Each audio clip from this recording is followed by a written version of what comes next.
On today's show, we are interviewing a real estate developer, an entrepreneur by the name of Lynn Palmer.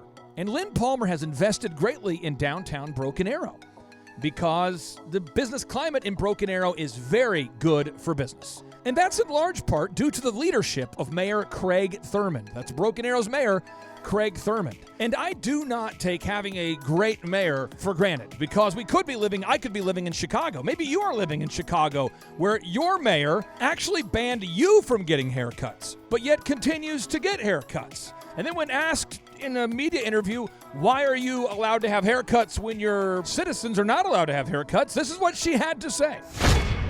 And I'm out in the public eye, and you know, I'm a person who I take my personal hygiene very seriously. As I said, I felt like I needed to have a haircut. I'm not able to do that myself. And so there's the double standard. You can't get a haircut, but I can get a haircut. You citizens, you can't get a haircut because you're not in the public eye, because you're not the mayor. You need to socially distance yourself. You need to not get haircuts while living in this quarantine. But she, as the mayor of Chicago, deserves to get haircuts. That's the kind of mayor that we could be dealing with in Broken Arrow, but we're not, thankfully, because our mayor actually understands the U.S. Constitution. He absolutely understands your personal freedoms that we all enjoy as Americans. He understands the First Amendment rights we all have to peaceably gather. He's a great mayor. He's a great friend, and here he is. Get ready to enter the Drive Time Show. We started from the bottom, now we here. We started from the bottom, and we'll show you how to get here. Started from the bottom, now we here. We started from the bottom, now we here. We started from the bottom, now we're on the top, teaching you the systems to get what we got. Colin Dixon's on the hooks, I break down the books. Z's bringing some wisdom and the good looks. As the father of five, that's why I'm alive. So if you see my wife and kids, please tell them hi. It's the C&Z up on your radio, and now 3, 2, 1, here we go. We started from the bottom, now we here. We started from the bottom, and we'll Yes, and yes, Thrive Nation, we are in the air everywhere, and on today's show, we are joined with the honorable, the super humble, a great American, Mayor Craig Thurmond, right here inside the Man Cave Studios. Sir, how are you? I'm great. How are you, Clay? Brother, I love it when you come in the studio. I love to see you. You're such an encourager. And on today's show, you brought in somebody you know. We have a citizen of the Broken Arrow area, I believe, a business owner. Lynn Palmer, welcome on to the Thrive Time Show. How are you? I'm great, Clay. Thanks so much for inviting me. Can you explain, Lynn, for the listeners out there, what exactly you do for a living? A lot of people, they're going to Google you right now. They want to know, what is it that you do? I actually was a home builder. Started building houses in 1994. I was the only woman general contractor in the state of Oklahoma. Wow. And kind of have semi-retired from that and jumped into more commercial development. So how did you get started in building? Or maybe when did you get started, and how did you get started in building? How did I get started in building? Divorce. Had 2 small sons. Needed to find a way to take care of myself and them, and always had an interest in home building, and was given that opportunity, bought my first lot, built my first house, and the rest is history. Did you have a background in building? I mean, did you know how to build homes? Did you come from a family of builders? Or? No, I did not. My dad actually was with the FBI. My mother was a homemaker. My interest in home building just came from college. I actually went to work for Macy's at Herald Square right at a college, and during the height of all the shops and Macy's cellar, and so I had worked in a commercial atmosphere with several large corporations, doing that for several years. Went for Macy's, ended up coming to Oklahoma sight unseen, interviewed with John A. Brown, came down here, which was supposed to be a 2-year stint, and 33 years later, I'm still here. That is so impressive. Now, when you were getting started as a builder, when did you get some traction? When did you recognize, hey, this is actually working? Actually, it was the same house that I first met Mayor Thurmond on. I was new to the Home Builders Association. I had built a parade house out at Forest Ridge that was getting quite a bit of attention and traction and Craig and a few of the home builders came out and toured it. That was the first time that I can recall meeting Craig, and from there it just bloomed. Now, a lot of our listeners don't maybe know what Parade of Homes is. Could you explain what the Parade of Homes event is? It's an event that's hosted by the Home Builders Association of Greater Tulsa. The builders put their best foot forward and put up a product that people can come through and tour. It's typically in June. I guess they didn't have it this year, but it's citywide. It's a wonderful way to showcase your product, and it's a great way to get people through and let them see hands-on what you can create. Now, what do you do now? I mean, what is your do you still build residential homes, or do you build buildings? Or tell us what you do now. Well, decided to retire from home building. Got it. Decided to Craig called and said, Lynn, you really need to come over here and take a look at this Rose District. It is got all kinds of opportunities. You really need to come look. In fact, I think he called me a couple of times. And one night I decided to drove down Main Street. I pulled into the old Tulsa Federal Credit Union bank parking lot, and the place was just horrible. It was in shambles. It was ugly. And I called my dear friend Stan Sinar, who is a commercial broker, and I said, I found it. We need to buy it. I can fix it. Wow. And that started Main Street Square, and that's been about 6 years ago. Decided at that point in time I'd had enough building, was going to semi-retire, opened a darling little home boutique and gift store called Simplicity at Main Street Square, right? Yeah. And that didn't work out real well for me, because 2 years later, Stan and I bought the First Presbyterian Church down at Ash and College, just a few blocks north of Main Street Square, right off of Main Street. Now, I mean, for people out there that don't know this, I encourage everybody to do a Google search for 309 South Main Street, Broken Arrow. That's 309 South Main Street, Broken Arrow.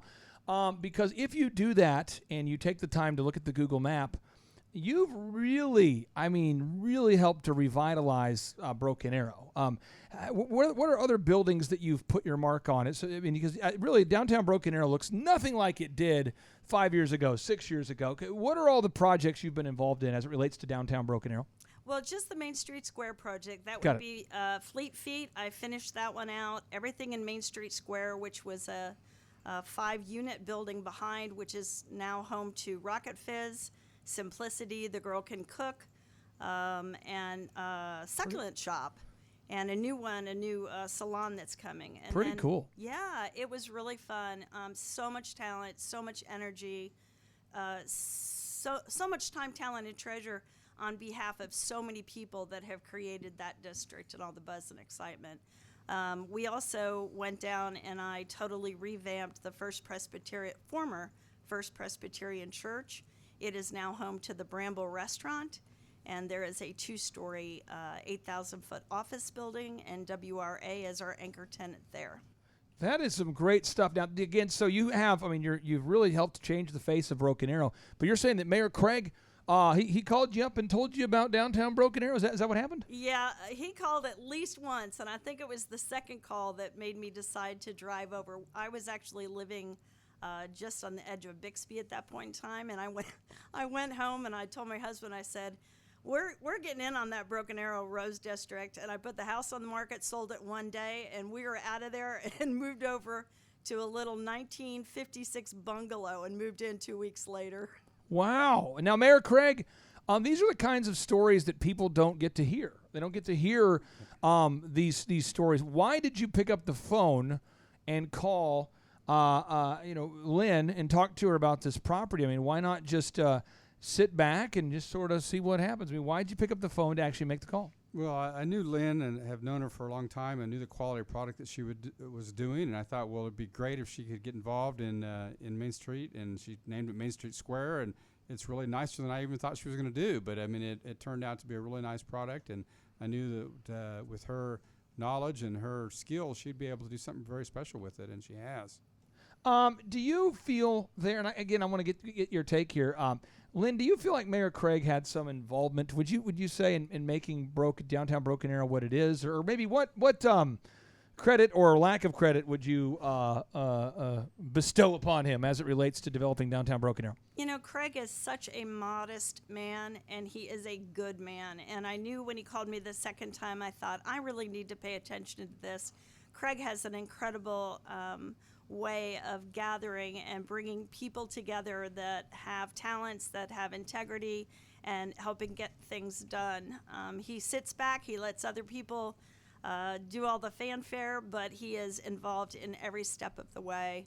I think Broken Arrow has just been an incredible gift to have him as leadership through these years. Now, I went up to Chicago actually with a pastor and a group of entrepreneurs to attend church at a Romanian church up there, which was forcibly shut down by their mayor. The mayor of Chicago wants to, defund the police and shut churches and tell you can't sing praise and worship out loud. I mean, there's a lot of crazy stuff that this woman speaks about. So I can only compare what I believe to be two opposites to give some sort of traction for the listeners. There's Mayor Lightfoot versus Mayor Craig Thurmond. I mean, unfortunately, sometimes the crazy mayors out there get the headlines, and the mayors that are doing the good work maybe don't get the headlines. Maybe you don't have a story where you say, tonight on Fox News, a mayor does the right thing and nobody notices. Typically, they don't talk about these things. So, what would you like to say to our What would you like to say to our listeners out there who don't know Mayor Craig? I mean, what would you like to say to them? 'Cause I want to make sure that the truth gets shared. Well, I think all of us as a society is really buying into that whole media hype right now, and that's what makes news and that's what makes headlines. And it's not enough to talk the talk. You have to walk the walk. And Mayor Craig Thurmond, he walks the walk. There is no one I trust more. There is no one that I know at the end of the day will always do the right thing. And all I can say is we are in good hands, and we're continuing to grow and develop the direction we need to. Mayor Craig, I have a complaint. I'd like to register the complaint right here on the show. Where do I need to register the complaint later after the show? Where's the official place to register a complaint? Well, if you have a complaint, you just get a hold of me if you got a problem. No, that's not the American way. You want to talk about people when they're not present. So how do I register the complaint? Is there like an anonymous part of your website you go to register complaints? Well, I don't know about that. I think city? The best thing is, you can go to the city. If somebody's upset with you, seriously, where can they register a They complaint? can always go to the city, and then I get the information and I respond. But Okay, well, I don't want a response. I just want a complaint. I would like to complain. Yeah, you're first, ma'am. Go for it. With all due respect to what Craig's comment was, I think there's a lot of complaining, a lot of poison out there on Facebook. And if you would actually call the city and file a complaint, that's an admirable thing to do. Unfortunately, a lot of people just get on Facebook and start blathering away. And there's 9 times out of 10, there's no truth in it. Well, there's a guy named Naval Ravikant, and people don't know who he is really maybe as well as they should. But Naval is a prolific investor who is so good at investing. He built a website called Angel List that basically allows you. So I can go up there and put my business idea up there, and only accredited investors get to see it. But you get to choose the category. So the investors get paired up with the people pitching, and this guy has helped to fund Uber, a little company called Foursquare, a little company called Yammer, Open Door, Stack Overflow, Twitter. And one of the things that he talks about is that he believes that some of the social media platforms that he has funded some of the platforms he's funded are inherently socialist. And he's talked about this. He's like, now that we've got Twitter, everybody gets to be on Twitter. Back in the day, you used to have to have done something to get a platform. So as an example, I would not have booked Lynn on the show to be here if I hadn't heard from multiple sources that Lynn had done something. Now, if Lynn had told me about how she was going to do something, or had criticized something that someone had done, or had torn down a monument against somebody who had done something, I probably would not have had on today's show, a woman who's upset about a lot of things who helped tear down an Abraham Lincoln statue. You're not going to do that. So to have a platform back in the day, you had to have done something. Now everybody can say anything, even if they've done nothing, which creates a problem. So I would like, because you've obviously earned a platform here, Lynn, I would like for you to ask any questions you would have for Mayor Craig Thurmond, who's also earned a platform. You can ask him anything you want about the future of Broken Arrow, if he's reelected, what's going to happen, or just because a lot of people don't get that opportunity to ask questions to their mayor. So I just wanted to tee it up for you on behalf of the citizens there in Broken Arrow to ask any questions you'd have for mayor about the next couple of years. But before that, I want to get back to my complaint. It's a big complaint. I used to go to Andolini's in downtown Broken Arrow, and I still go there. But it's getting busier. And I'm tired of it, because there was a window of time there where, downtown Broken Arrow was just getting going, and there was very few people that believed in downtown Broken Arrow. You remember this. Mm-hmm. And so it was just kind of starting to catch on. And I found myself, it would be like half full, because it was a newer thing, and you're trying to sell people on downtown Broken Arrow, when for 20 years it's been a wasteland of jackassery. I mean, it's been terrible. And now it's great. I mean, back in the day, it was like tumbleweeds. It was bad. So I'm like, I've discovered a secret awesome place. It's busy, but not too busy. Now Mayor Craig, you ruined the whole thing. It's busy. That's true. That's what we want, though. We want everything. No, it's all true. businesses to be successful down Okay. there, and we want them to grow. I wanted it to be busy. barely profitable so I could enjoy my solitude at a place that's kind of busy. That's what I wanted. And so I'm going to put a complaint on your website from an anonymous guy. Okay, that's my request, for businesses to be barely profitable so I can enjoy the ambiance without a crowd. But anyway, so back to you here. So Lynn, what questions would you have for Mayor Craig about the future of Broken Arrow? I have one concern in the next 2 or 3 years for Broken Arrow, and that's we have a council united going forward in the same direction, that we are not divided by petty squabbles, by personal gain, by, I don't know what the word is, Craig. I think we are at a pivotal point in Broken Arrow, and we have gone from a small town to a major player in Oklahoma, and I would like to see that continue. I want you to unite us. Well, I think it's important that we always have, and recently we've had some disagreements, but I do think that for so many years we had a very united council. And you're right, we're around 115,000 people now, so we are a larger community in the metro. And I do think that it's important, though, that we elect the right people, and that's so important. That it's hard to find people that have a common goal to just want to make their community better, and that's really tough to find. There's people that do have personal agendas, and I know that the one thing that us being a nonpartisan, a volunteer council, elected at large, I think that's important. That helps us. That does help us some, but it's just electing the right people is very important. I think what you just asked a very a question that to me ignited a couple other questions. When you have city council meetings, do you not? Yes. When you're in those meetings, and by the way, I really appreciate that you're in Broken Arrow. I just love you're in Broken Arrow. I love living here. Thank you. What is it like? I mean, do you have people that are fighting with each other? Does this happen? Is it peaceful? Is it like a dodgeball tournament where people are throwing wrenches at each other to dodge wrenches instead of balls? Is it that tough? Is it calm? Is it what does it feel like? It's mostly peaceful. At times we do have counselors that disagree, and they have the right to disagree, and so they can. But most of our votes are 5-0 votes. We do have occasionally we'll have 4-1 votes, and someone disagrees with something that's maybe that doesn't understand business completely and votes against something. But I think most of the time we do agree. Most of the time. Most of the time. Okay. And give me your core tenets so I know that if I agree with you or not. Do you believe in the Constitution? I believe in the Constitution and freedom. Everyone has a freedom of choice. Do you believe in defunding the police? No, I do not believe in defunding the police at all. Do you believe in tearing down massive monuments? No, I think that we got to remember our history, and some things about our history we don't want to repeat, and some things we do. Do you believe in raising taxes as high as possible to give money to random things that you're excited about? No, I don't think we should raise taxes at all. I think we should try to keep taxes as low as possible. And every time we have a bond issue, we never raise taxes. They're always the same. Here's the deal. I'll say this. With answers like that, I'm only going to vote for you once every 2 years. That's it. I'm not going to vote more than that. That's reality. I'm just going to vote for you once every 2 years. That's it.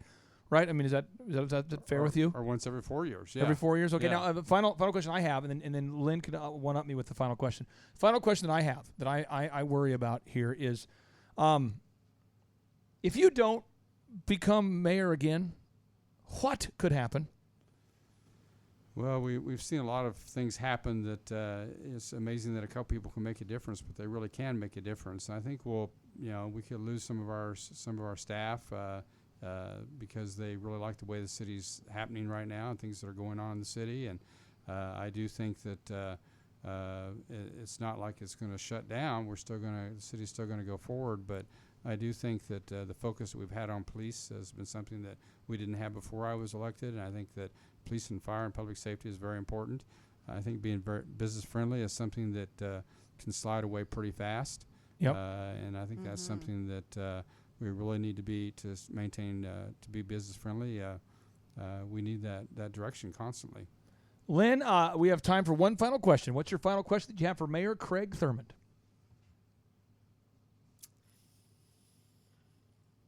Boy, Craig. Final question. You put me on the spot, Clay. I'm sorry. I apologize. I'm kind of hiding behind the soundboard here too, so it was a sneak attack. But there's people out there that want to ask the mayor tough questions.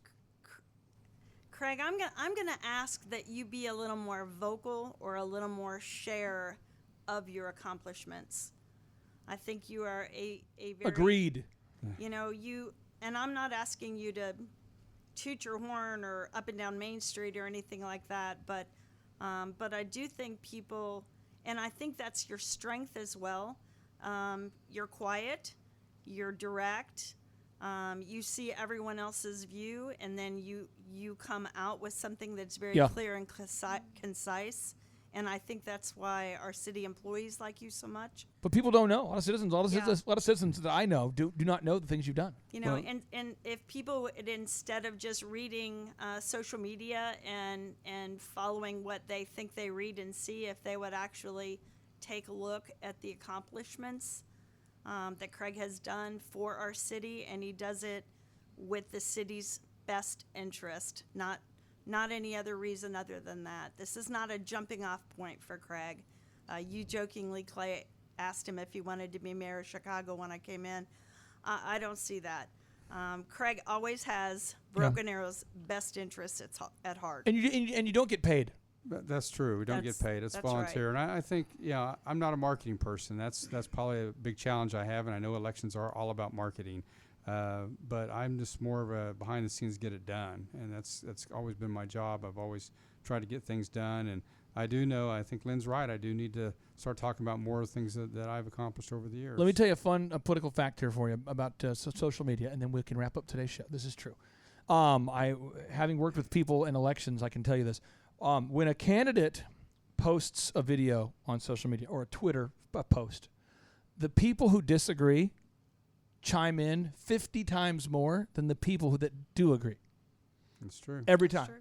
So you'll see a candidate who will write something like, I don't want to defund the police. I want to keep you safe. And you'll get 40 people that write, oh, you're terrible. Do you not care about the safety of our citizens? The police are brutalizing everyone. And they just say everyone. And they make a big thing.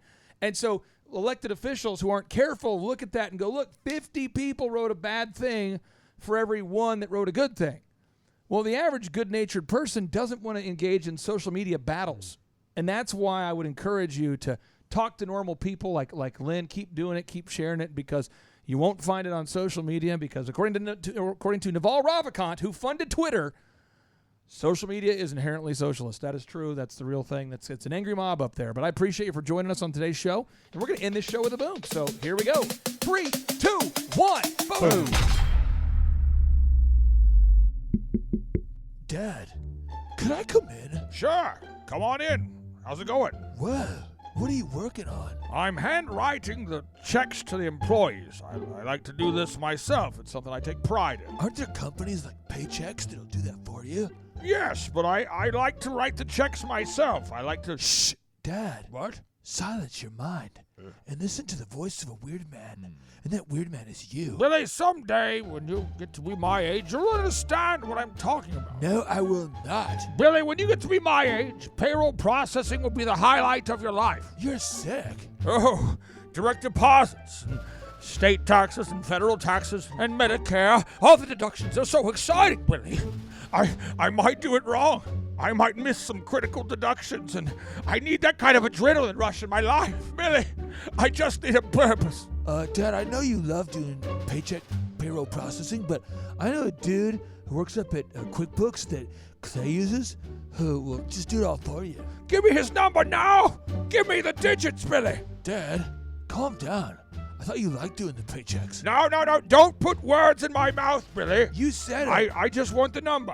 Just give me the phone number and I'll call the phone number. You're so desperate. I don't really want to call the number, but just give me the phone number. You're begging. Pretty close to now. Dad, bruh, I will get you the number sometime this week. Calm down. Billy, What? you listen here.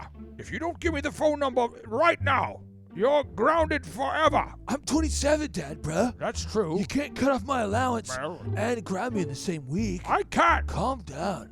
Give me the number. Dad. Come on. Billy. You said you didn't want it. Billy, give me the number. You said you didn't want it. Give me the number. Just admit it. Just say you want it. No. You do not want to do the payroll. Just admit No, it. I will never. Admit it. Okay, fine. I don't want to do the payroll, though. Give me the number. It's in my phone. Give it to me now. I'm looking. I want my time freedom back. I want someone else to process the payroll for me. Please, give me the number. I will give you the phone number, but you will restore my allowance, and henceforth, you will refer to me as the Golden Baby. Fine. Golden baby, what's the number for paychecks? So that Go on. I can pay someone to handle the paycheck processing and I'm direct finding it now. deposit payments and payroll taxes and quarterly taxes, Okay. annual taxes and W-2s. What's the number? Who should I call? Well, the number you're gonna call is call Jason Rush. Jason Rush. With paychecks, and his phone number is 918 918 809 809 2539. 2539 918 918 809 809 2539. 2539. Yes. Billy, that number's an Oklahoma area code. I'm not located in Oklahoma. What's the number for me? Calm down. He works in every state. Just give him a call or send him a text. His number's 918 918 809 okay 2539. 39. Again, it's 918 809 2539. Billy, I appreciate you for Okay. giving me the number. I want you to know I've been a poor father, and I've spent probably No. 8 hours a week for the last 52 weeks per year. That's just math. 400 hours a week plus, neglecting you to do these paychecks. And now That's true, but don't feel bad about it. I want to tell you I'm sorry. I've wasted my time processing payroll when I could have been hanging out with you. But No problem, Dad. Just, higher paycheck. perhaps you can forgive me, Billy. I forgive you, Dad, but, it's like, maybe you should just call paychecks and delegate, so someone else can spend time processing paychecks while you and I could do parachuting out of a plane. No, Billy. Together, father and son, taking over the world. Billy, we're not ever going to skydive together, but I'll hire paychecks and get my time back. I appreciate the referral. Oh, Billy.